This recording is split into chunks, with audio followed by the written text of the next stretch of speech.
Hello Sundaram sir classes में आप सबका स्वागत है।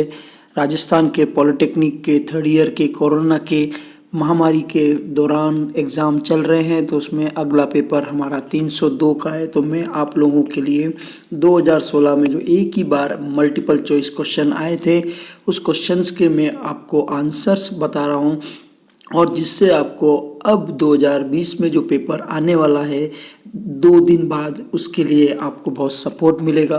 तो पेपर का नाम है utilisation of electric power and traction, code है EE 302। तो इसमें आप देखिए, सबसे पहला जो क्वेश्चन है कि छत के पंखे में कौन सी मोटर यूज़ होती है। छत के पंखे में हमेशा सिंगल फेस इंडक्शन मोटर यानी एक कलीय प्रेरण मोटर होता है। तो इसमें जो हमारा ऑप्शन है वो सी होगा, answer is C. Question number 2 में देखिए कि विद्युत ब्रेकन की सबसे मितव्ययी विधि कौन सी है। Which is the most economical method of electric braking. Electric braking की सबसे अच्छी जो मेथड है साथियों, वो है रीजनरेशन ब्रेकिंग। इसकी एफिशिएंसी अच्छी होती है, इसलिए, और हिंदी में इसको पुनः जनरल ब्रेकिंग कहते हैं। तो इसमें हमारा आंसर यानी ऑप्शन ए रहेगा। ठीक है, अब हम तीसरा क्वेश्चन पढ़ते हैं।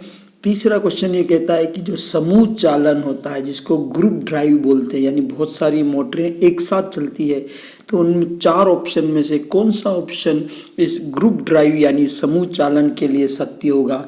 एक ही मोटर प्रयोग में ली जाती है, एक से अधिक मोटर प्रयोग में ली जाती है, दक्षता अधिक होती है कम भार पर, या उपरोक्त सभी। देखो, ग्रुप ड्राइव में सिर्फ एक ही बात सत्य है कि एक से अधिक मोटर प्रयोग में ली जाती है, यानी ऑप्शन जो है वो बी होगा। कौन सा होगा ऑप्शन आपका बी। फोर्थ क्वेश्चन जो है, दिष्ट धारा शंट मोटर की विशेषता क्या होगी, यानी property of DC shunt motor है, उसकी जो प्रॉपर्टी है वो हमेशा याद रखिए कि जो भी शंट मोटर है वो उसकी स्पीड लगभग सेम रहती है। तो देखिए ऑप्शन नंबर बी लगभग स्थिर चाल, ऑप्शन बी में ऑलमोस्ट कांस्टेंट स्पीड है। तो फाइनली हमारा आंसर बी होगा। 5वां क्वेश्चन देखिए, कौन सी मोटर को अपकेंद्रीय पंप में काम में नहीं लेना चाहिए, यानी which motor should not be used in centrifugal pump. Naturally centrifugal pump हमेशा कांस्टेंट स्पीड पे चलती है, और डीसी सीरीज मोटर जो ऑप्शन बी में है वो कभी भी कांस्टेंट स्पीड नहीं देती है। लोड कम या ज़्यादा पर उसकी स्पीड डेंजरसली हाई होती है, इसलिए डीसी सीरीज मोटर को कभी भी कांस्टेंट स्पीड चलने वाली मोटर जैसे सेंट्रीफ्यूगल पंप उस पर यूज़ नहीं करना चाहिए। तो हमारा ऑप्शन बी रहेगा। क्वेश्चन नंबर 6 देखिए, प्रतिरोध तापन में किस पदार्थ द्वारा उच्चतम तापक्रम प्राप्त किया जा सकता है। In resistance heating which material will give maximum temperature. Maximum temperature में कौन सी रेजिस्टेंस हीटिंग में मटेरियल जो है वो हाईएस्ट टेम्परेचर देता है, वो बहुत सिंपल सा ऑप्शन ए रहेगा, सिलिकॉन कार्बाइड। सिलिकॉन कार्बाइड जो है वो हमारा ऑप्शन रहेगा। ये आपको याद होना चाहिए। देखिए, इस पेपर में अधिकतर चीज़ें थ्योरेटिकल है जो याद होनी चाहिए। अब हम आते हैं क्वेश्चन नंबर 7 पे। प्रत्यक्ष प्रतिरोध तापन में इनडायरेक्ट रेजिस्टेंस हीटिंग में क्या चीज़ होती है। इलेक्ट्रोड चार्ज में डूबे रहते हैं, इलेक्ट्रोड चार्ज को स्पर्श नहीं करते हैं, चार्ज में धारा प्रवाहित नहीं होती है, और पदार्थ का तापन प्रेरण द्वारा होता है। इसमें आप देखिए, रेजिस्टेंस हीटिंग में जो इलेक्ट्रोड्स हैं वो हमेशा चार्ज में डूबे रहते हैं। बाकी ऑप्शन रॉन्ग है, तो हमारा इस डायरेक्ट रेजिस्टेंस हीटिंग के लिए ऑप्शन ए रहेगा। क्वेश्चन नंबर 7 का option A, electrodes are immersed in the charge. Question number 8 देखिए, सिरेमिक टाइल्स के तापन की उपयुक्त विधि कौन सी है। The appropriate method of heating of ceramic tiles. Ceramic tiles जो है उसकी सबसे अप्रोप्रिएट मेथड इंडक्शन हीटिंग होती है, प्रेरण तापन होती है। इंडक्शन हीटिंग में हीटिंग और जो हीटिंग मटेरियल है वो दोनों कांटेक्ट में नहीं आते हैं, इसलिए सेरेमिक टाइल्स को हीट करने की सबसे बेस्ट मेथड इंडक्शन हीटिंग है। तो हमारा आंसर ऑप्शन बी रहेगा। क्वेश्चन नंबर 9, प्रेरण भट्टी में पिछले धातु में विलोडन प्रक्रिया उत्पन्न का कारण क्या है? The reason of production of stirring action in the molten metal of induction furnace. इसमें आप देखिए इलेक्ट्रोमैग्नेटिक फोर्स जो है वो एक्शन जो होता है इस विलोडन प्रक्रिया यानी कि लिक्विड को हिलाने की प्रक्रिया है वो हम इलेक्ट्रोमैग्नेटिक फोर्स के द्वारा उत्पन्न करते हैं। तो फ्रेंड्स आपका 9th क्वेश्चन का ऑप्शन रहेगा ए।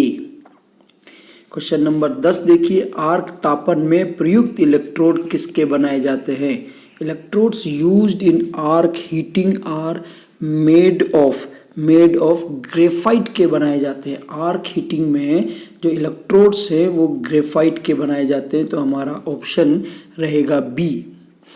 11वां क्वेश्चन देखिए, प्रतिरोध वेल्डिंग में उत्पन्न ऊष्मा किसके समानुपाती होती है? During the resistance welding heat produced is proportional to. देखिए वो सिंपल जो हीट है वो I²R होता है, तो इसमें हमारा जो ऑप्शन है सी I²R के प्रोपोर्शनल होगा। हीट जो भी ऊष्मा उत्पन्न होती है वो I²R के समानुपाती होता है, तो ऑप्शन सी रहेगा। क्वेश्चन नंबर 12 12वां, वेल्डिंग ट्रांसफार्मर का शक्ति गुणक power factor of A welding transformer हमेशा बहुत लो होता है, इज वेरी लो, क्योंकि इसमें करंट बहुत हाई होता है और जिसका करंट हाई होता है उसका पावर फैक्टर लो होता है, तो क्वेश्चन नंबर 12 का ऑप्शन बी रहेगा। क्वेश्चन नंबर 13, स्पॉट वेल्डिंग के लिए इलेक्ट्रोड का अग्रभाग किसका बना होता है? The tips of the electrodes for spot welding are made of. किसका बनाया जाता है वो आप ध्यान रखिए, कॉपर का बनाया जाता है। किसका? कॉपर का बनाया जाता है। तो आपके क्वेश्चन नंबर 13 का जो आंसर है वो है option B. Question number 14, luminous flux की इकाई क्या होती है? The unit of luminous flux is lumen, है ना, आपको ध्यान है पढ़ा है। लुमेन जो है वो आपकी इकाई होती है लुमिनियस फ्लक्स की। तो क्वेश्चन नंबर 14 का जो आंसर है वो है आपका ए। क्वेश्चन नंबर 15 देखिए, प्रकाश स्रोत की उत्सर्जन क्षमता किस पर निर्भर करती है? The emission capacity of light source depends on. देखिए ये जो है आपका स्रोत के आकार पर, स्रोत के ताप पर, प्रकाश की तरंग दैर्ध्य पर और उपरोक्त सभी में। तो आपने पढ़ा होगा कि प्रकाश स्रोत की जो उत्सर्जन क्षमता है इन तीनों पर निर्भर करती है, आकार पर, ताप पर और वेवलेंथ यानी तरंग दैर्ध्य पर। तो इसका ऑप्शन डी रहेगा, ऑल ऑफ द अबव, उपरोक्त सभी पर। क्वेश्चन नंबर 16, सॉलिड कोण किसके तुल्य होता है? Solid angle is equal to, हमेशा A/R² के स्टेरेडियन के इक्वल हो जाता है, तो ऑप्शन ए आपका रहेगा। क्वेश्चन नंबर 17, कैंडेला किसका मात्रक है? Candela is the unit of luminous intensity. जो प्रकाश की तीव्रता होती है उसकी जो मात्रक होता है वो है कैंडेला। तो ऑप्शन 17 क्वेश्चन नंबर का ऑप्शन जो है वो है बी। क्वेश्चन नंबर 18, किस कार्य में प्रदीपन स्तर उच्चतम आवश्यक होता है? In which work maximum level of illumination is required.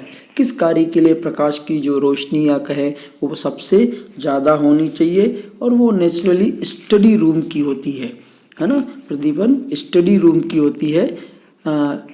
Street light, railway station और बेडरूम, इन तीनों में डल लाइट, डिम लाइट ऐसे यूज होते हैं, बट पढ़ाई के वक्त पूरी रोशनी चाहिए, इसलिए स्टडी रूम आपका ऑप्शन है बी। 18 क्वेश्चन का आंसर है बी।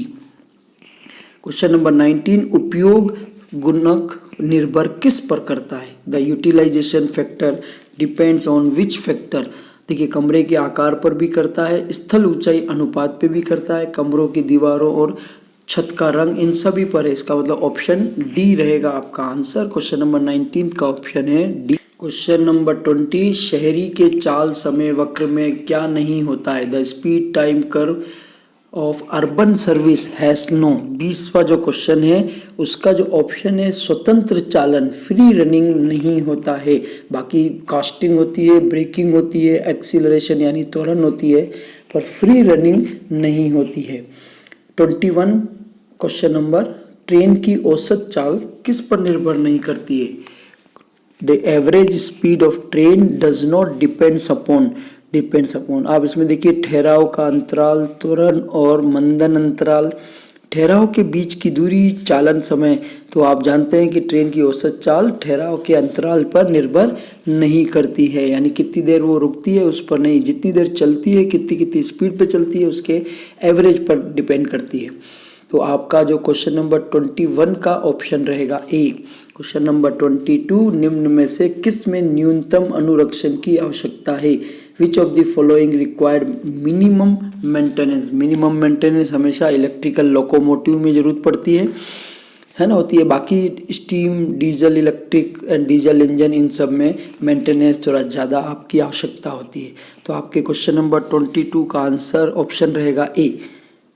अब देखिए क्वेश्चन नंबर 23, निम्न में से किस विशिष्ट ऊर्जा खपत न्यूनतम होती है? यानी which among the following has minimum specific energy consumption? किस में जो ऊर्जा है खपत वो सबसे न्यूनतम होती है? इसमें आप देखेंगे मेन लाइन रेल सर्विस, ये जो मेन रेल की लाइन होती है उसकी सर्विस में सबसे कम आपकी ऊर्जा की खपत होती है। तो क्वेश्चन नंबर 23 का ऑप्शन रहेगा सी।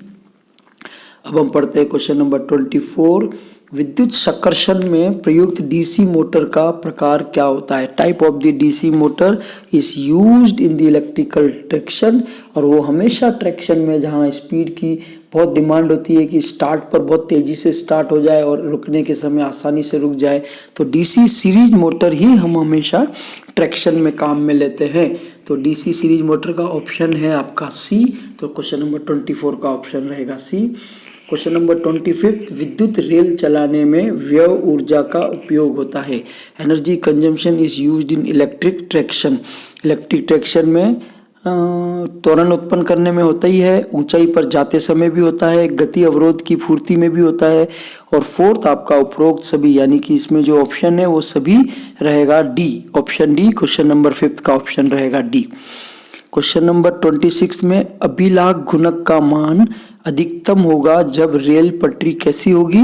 The value of coefficient of adhesion will be high when rails are clean with sand. रेत से साफ की हुई होगी, यानी अगर हमारा रेल की पटरियाँ बिल्कुल साफ होगी और स्मूथ होगी तो उस समय कोफिशिएंट ऑफ एडेशन, जिसमें पटरियाँ चिपट के चलेगी पटरी और रेल के टायर के साथ, तो उसका जो ऑप्शन है वो है क्लीन विथ सैंड, यानी रेत से साफ की हुई। तो option B is the correct answer.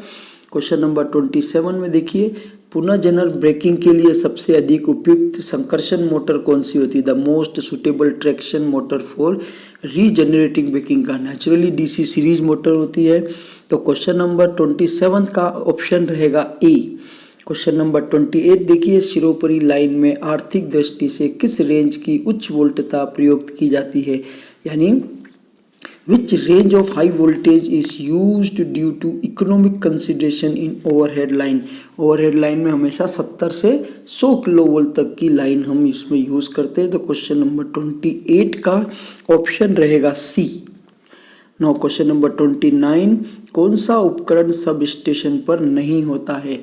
Which apparatus is not found in the traction? ये सकर्षण ट्रांसफॉर्मर होता है, परिपथ वियोजक यानी सर्किट ब्रेकर होता है, विच्छेदक यानी आइसोलेटर होता है, पेंटोग्राफ पेंटोग्राफ नहीं होता है सब स्टेशन पर। तो क्वेश्चन नंबर 29 का ऑप्शन रहेगा D, pantograph. Question number 30, trolley तार के लिए जोल और तनाव में क्या संबंध होता है? Relation between sag and tension in A trolley wire. तो आप देखिए पहला delta equal to small WL²/2T। हमेशा जो सैग का फॉर्मूला होता है वो WL²/2T होता है। ठीक है, तो ये हमारा ऑप्शन नंबर ए रहेगा। ऑप्शन ए आपके पास वैल्यूज होगी। तो इस तरह से 30 जो क्वेश्चन है वो मैंने आपको सॉल्व बता दिए हैं। आप अगला जो एग्ज़ाम है उसके लिए ये क्वेश्चंस आपको सपोर्ट करेंगे। अब जैसे ही पेपर होगा उसका भी मैं आंसर शीट आपके डालेंगे, जिससे आप अपने मार्क्स को चेक कर पाएंगे और अच्छे मोटिवेशन और पॉजिटिव एटीट्यूड के साथ एग्ज़ाम में अगले एग्ज़ाम की तैयारी करेंगे। तो इसी के साथ सुंदरम सर क्लासेस आपके आने वाले सभी एग्ज़ाम्स के लिए again all the best. Be positive, do hard study and get more marks. Thank you from Sundaram sir classes. और हाँ, चैनल को सब्सक्राइब जरूर कर लीजिएगा।